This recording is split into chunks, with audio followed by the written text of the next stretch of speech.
Welcome to CineMunn podcast. Now I know we had talked or had posted on our Facebook page that we will be doing a review for Spider-Man: Homecoming. Unfortunately, we will not be recording that show. Just I don't know. I guess it's just I feel I can't express verbally without another person here how I feel about that film. So it will probably go unrecorded. Hopefully, we get to do it as a Blu-ray. That would be a lot of fun. But right now, I don't think we will. Um, that being said, we are going to give you two little reviews here. One will be for the indie romantic comedy slash drama, The Big Sick, which is currently out right now, is a kind of a darling film of Sundance, which is put out by Amazon Pictures. Yes, Amazon, the little smile box that you get in the mail that delivers all your goodies if you buy stuff online, like some people I know do. I buy everything online. It drives me nuts. I prefer to just go to the store and get stuff, but that's me. Okay, so first, The Big Sick is basically it's based on the real life story of comedian, writer, actor Kumail Nanjiani and his wife Emily Gordon, and how they basically met and dealing with the cultural differences of their upbringing. Apparently, during the early part of their dating, she had come down with an illness and was put into a medically induced coma. And so it was basically Kamala working with her family, um, just taking care of things for Emily, and dealing with his family, which is a very strict Muslim family, and is more in tune with their culture of prearranged marriages. And here he is, privately dating without telling his family, and the conflicts that can arise from such things. So I took my mom to see this mainly because I thought it was going to be just a little bit of a quirky love story. I had an idea of the premise, but I wasn't quite sure. It got a little heavy at times in the sense of the story, and I really enjoyed it, probably more than I thought I would. The acting all around was wonderfully done. Kumail playing himself, Zoe Kazan playing Emily. They changed her name to Gardner in the film instead of Gordon. Her parents being played by Holly Hunter and Ray Romano. It was actually one of the draws for me to see this film was the fact that Ray Romano was in it. I think he is a little bit of an underrated actor in the sense of, yeah, he had a sitcom for 9 years on CBS, The Trainman, which was very at times a little too real for me in the sense of I've dealt with things like that in my life with my family. And then he was on Parenthood. Now, if you watched Parenthood, he was on there for I think 3 seasons, and he really kind of grew as an actor, and that shows I think in this film as well. He's not the comedic center; he is more of a little bit more of a straight man, and has some nice dramatic scenes that I thought were well done. I do believe that some of the best dramatic actors are comedians, mainly because they are in some way, shape, or form so damaged. What do you think made Robin Williams so good um, in stuff like 1 Hour Photo or Death to Smoochie, Insomnia, Good Will Hunting, Awakenings? I think part of what made his performances in those films so good was the fact that he is a comedian, and comedians are damaged. I think anyone who really kind of hides behind their humor or expresses a lot of humor tries to kind of bring levity to almost any situation is having a lot of pain in their life. So, and that's why they do it, because they don't want you to feel their pain. So they will only try to bring you joy. And that's understandable and noble, and I think. But so that's nice. So overall, The Big Sick is a truly, I want to say unique, but I don't think it really qualifies as unique because we have gotten movies, that deal with cultural differences and clashes between people. So I can't really say it's unique, but I think very touching in the sense that this is mostly a true story. Obviously, there are some embellishments and um, exaggerated moments of a film, as you do with any film that's a true story. You try to exaggerate truth because you need it for dramatic effect. That is part of storytelling, and that's I think something that people kind of forget when they say something based on true story. They expect it to be exactly that, and you can't because this is still a film. It's not real life. Real life is out there. A film can take place in a controlled environment, so to speak, and you watch it in a controlled environment, be it a theater or at home or on your computer. So you have to take into account that embellishment will be needed because, again, you are telling a story. But it is great as far as showing a unique um, the issues of things like class and profiling, even um, misunderstanding of culture, and even stepping out of the shadow of one's own culture and traditions to find your own voice and be unique in your own way. So that's one thing I really enjoyed about this film. I think it's a sweet little love story. If you are looking for something for like a date night, it's one worth watching. It's definitely does have some good humor too. It was helped or produced by the Apatow Company, so Judd Apatow, if you're a fan of Knocked Up, this is 40-Year-Old Virgin, Funny People. It falls into the vein of those. It really kind of felt like a side story from Funny People, of Funny People dealing with stand-up comedy, and that is what Kumail does. He's a stand-up comedian in the film as well, I think, in his own life. It felt like a side story that could have come out of Funny People, but I digress. So yeah, The Big Sick, worth seeing. Um, Probably one I will purchase when it comes out. I just thought it was, for me, as far as a romantic comedy, I'm not overly big on romantic comedies, but it definitely stands out to me in that it is not a traditional one. Also today, I just almost about 2 hours ago got out of a screening of War for the Planet of the Apes.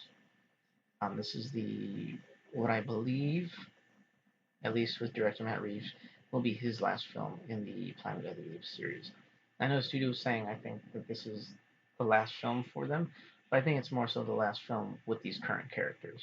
Um, they do leave it a little open-ended where you could go forward with it if you wanted to. Whether they do or not, it's entirely up to them. But I wouldn't. I think it ends on a nice note, which, spoilers, if you're listening to this podcast without seeing the film, please feel free to bookmark, save this video for later, and then listen to it after you see the film, because I will be spoiling it a little bit. In 2011, Fox and director Rupert Wyatt released a unique take and entry into the Planet of the Apes franchise. The Planet of the Apes originally came out in the 60s. I think the first one came out in 1968, by Charlton Heston, Roddy McDowall, Maurice Evans, Kim Hunter, Linda Harrison. Excuse me. And it was a different kind of sci-fi film, and it spawned 4 sequels: Beneath the Planet of the Apes, Escape from the Planet of the Apes, Conquest of the Planet of the Apes, and Battle for the Planet of the Apes.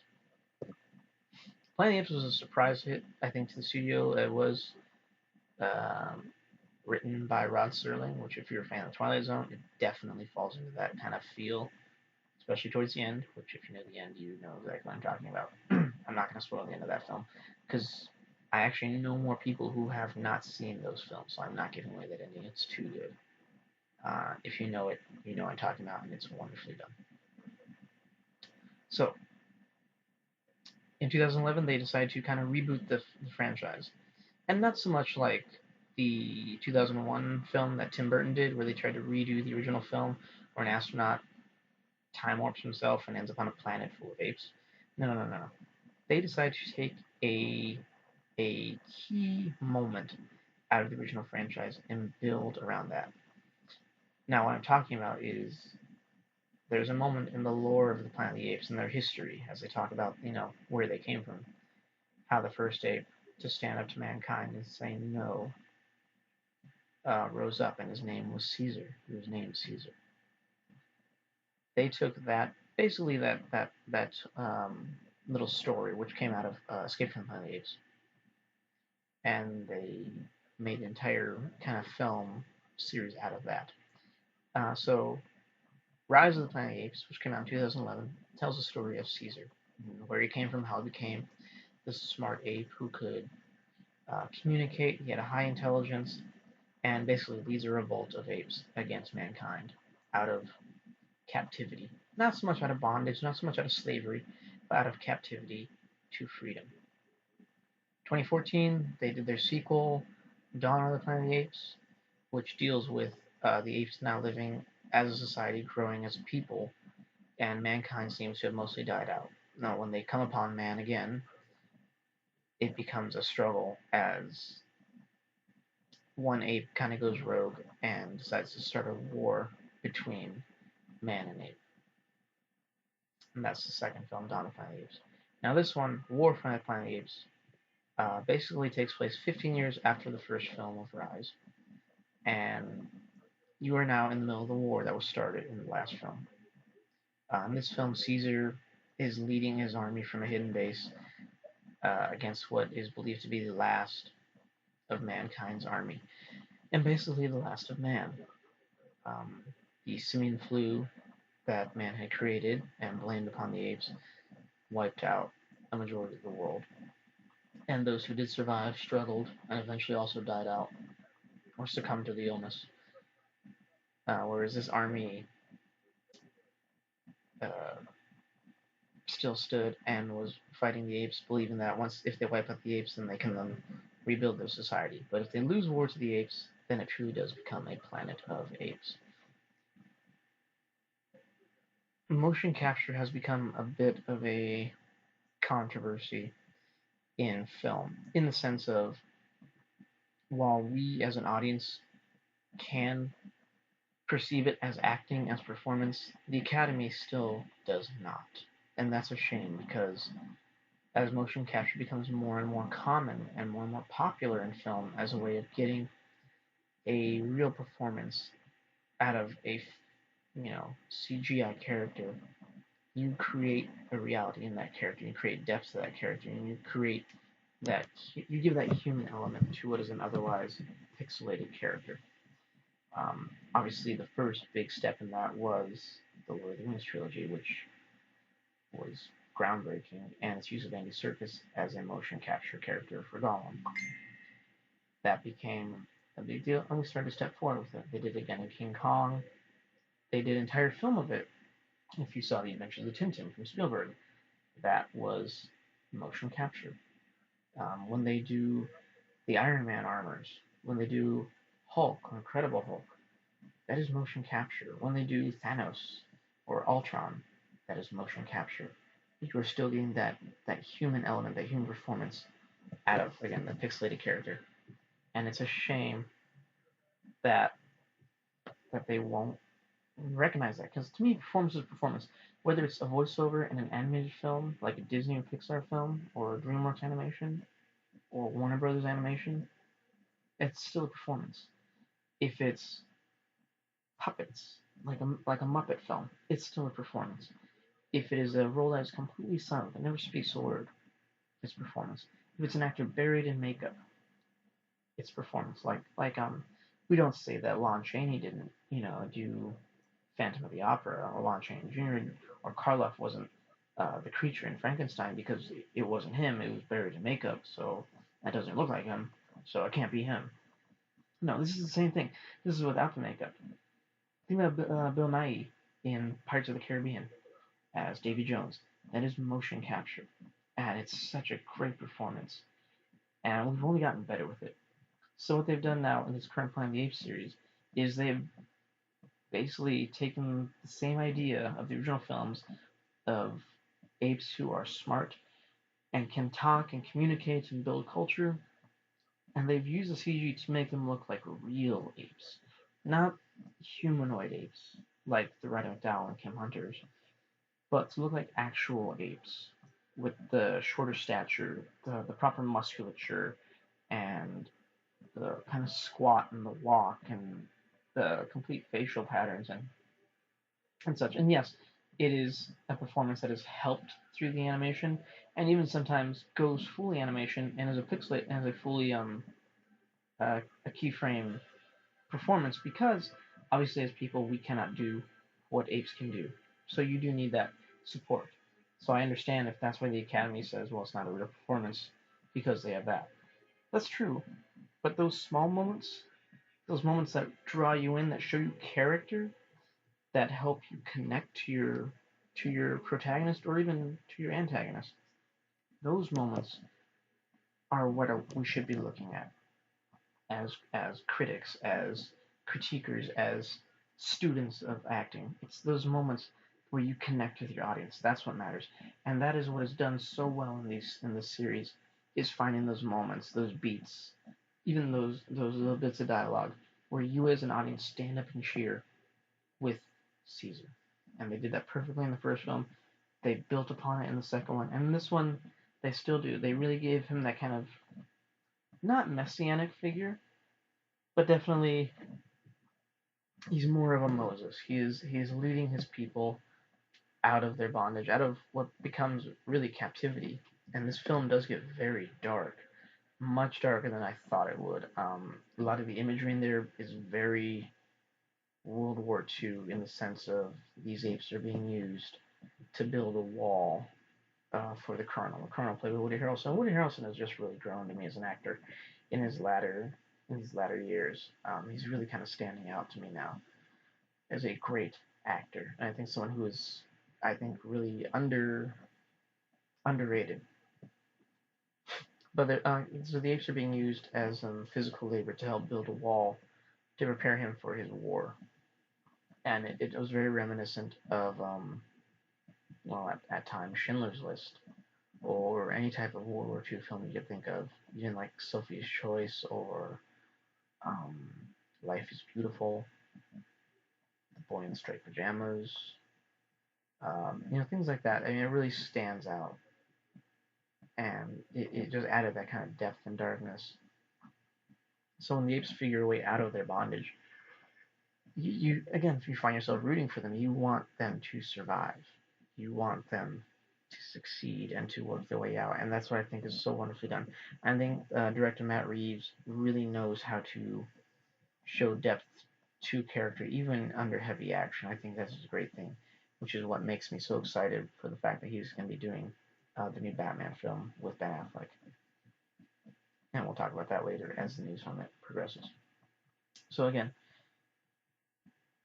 I think the performances in this CG or otherwise are really strong, are very well done.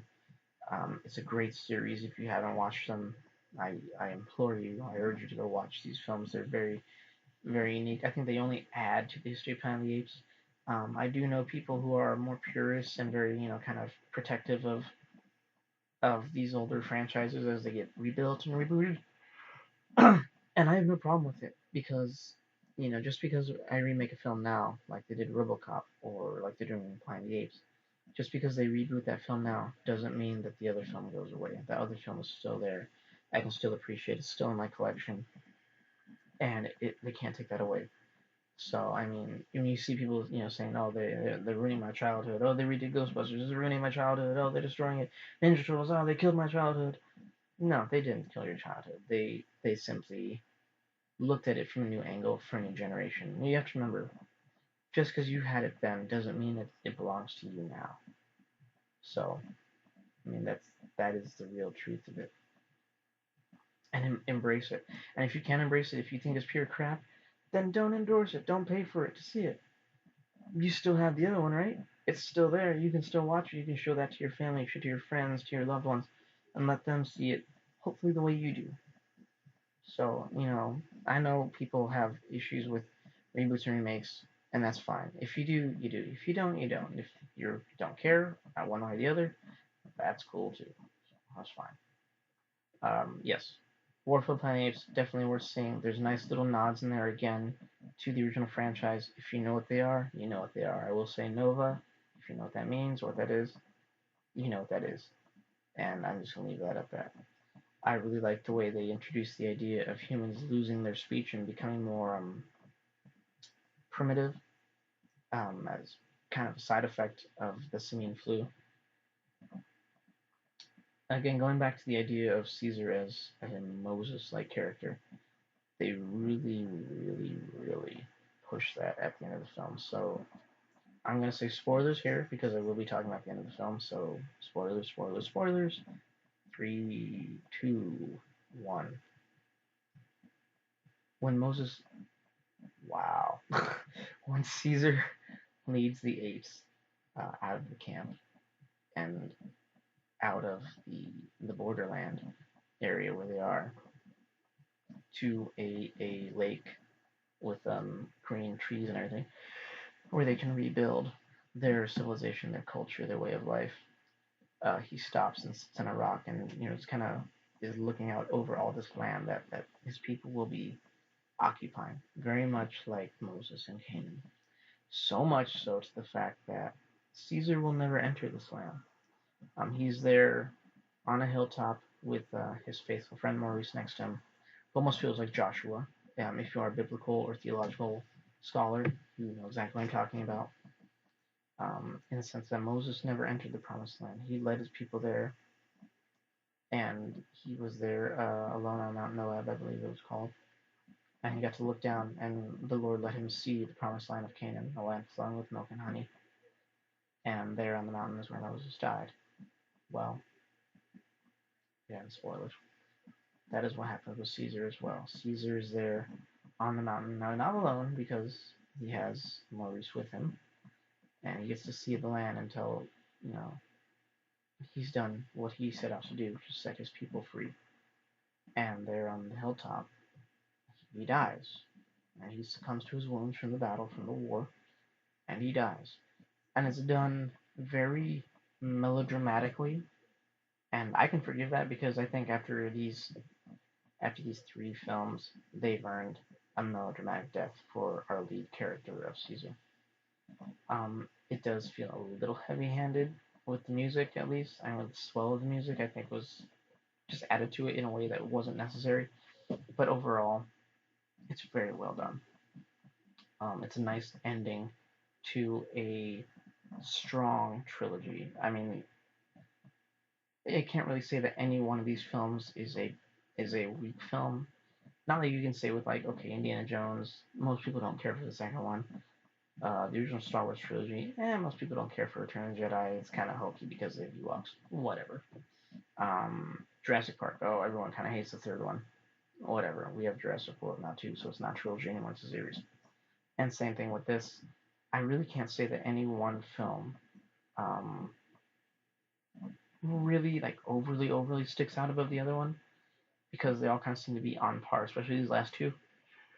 These last two films of Dawn and War really tell one story, and I like that. I like the fact that it is the same writer and director team. I think that helps. I think that helps them tell the story they really want to tell, um, and that's what makes it unique, at least to me.